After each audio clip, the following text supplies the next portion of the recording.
أعوذ بالله من الشيطان الرجيم بسم الله الرحمن الرحيم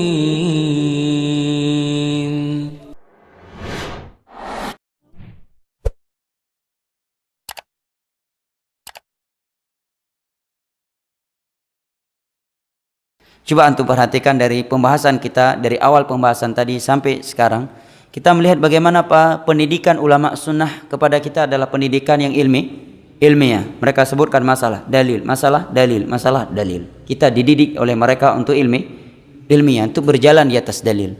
Dan pendidikan yang seperti ini tidak didapatkan selain dari pendidikan sunnah. Berbagai macam syubhat di luar sana untuk menjauhkan manusia dari mengikuti Al-Quran dan hadis dengan pemahaman para sahabat Nabi.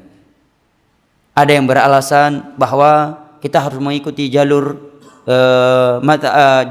tertentu, ya, bahwa ini kitab sudah disaring, sudah direvisi dan seterusnya, sehingga mengesankan seakan-akan tidak boleh langsung membaca kitab-kitab yang di sana disebutkan langsung dalil Al-Quran dan hadis. Padahal maksud kita wajib mengikuti Al-Quran dan hadis dengan pemahaman para sahabat Nabi adalah dengan membaca kitab-kitab para ulama. Ya. Bukan kita langsung datang ke Al-Quran dan hadis mengambil suatu hukum dengan melangkahi ulama 4 mazhab, melangkahi tabi'in, tabi'ut tabi'in. Bukan ini maksudnya.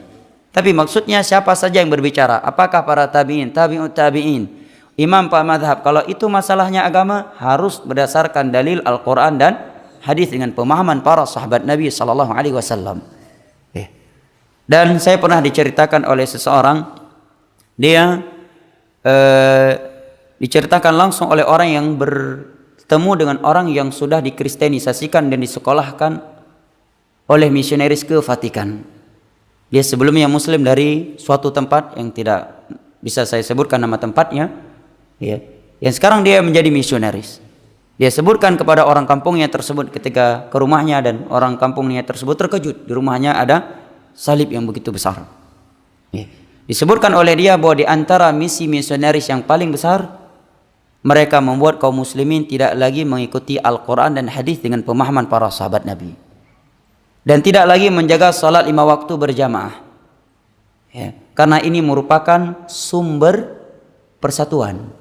Karena otomatis kalau orang prinsip beragamanya mengikuti Al-Quran dan hadis dengan pemahaman para sahabat Nabi, ke seluruh dunia pun dia pergi tetap sama. Karena Al-Quran universal, hadis Nabi juga universal. Pemahaman para sahabat Nabi juga universal. Tapi kalau kaidah beragama, kita ikuti saja mayoritas masyarakat setempat kita. Kita ikuti aja bagaimana keumuman masyarakat di tempat kita, dia akan berubah-ubah. Ya, sesuai dengan perubahan tempat. Kalau dia beralasan kita di Indonesia ikut Syafi'i karena mayoritasnya Syafi'i, kalau dia ke Burma, ke India, berarti harus pindah mazhab dong, pindah ke Hanafi, di sana mayoritasnya Hanafi. Kalau dia ke Maroko, di sana mayoritasnya Maliki, berarti pindah lagi dong, jadi Maliki. Kalau dia ke Timur Tengah, rata-rata di sana Hambali, pindah lagi dong ke Hambali. Ya macam HP jadinya. Di Indonesia pakai kartu ini, pergi haji ganti dengan kartu Saudi, pergi ke Mesir pakai kartu Mesir, setelah itu pakai kartu yang lain, pulang ke Indonesia baru pakai kartu Indonesia lagi. Ya, sedangkan Allah menyebutkan Al-Quran untuk seluruh manusia.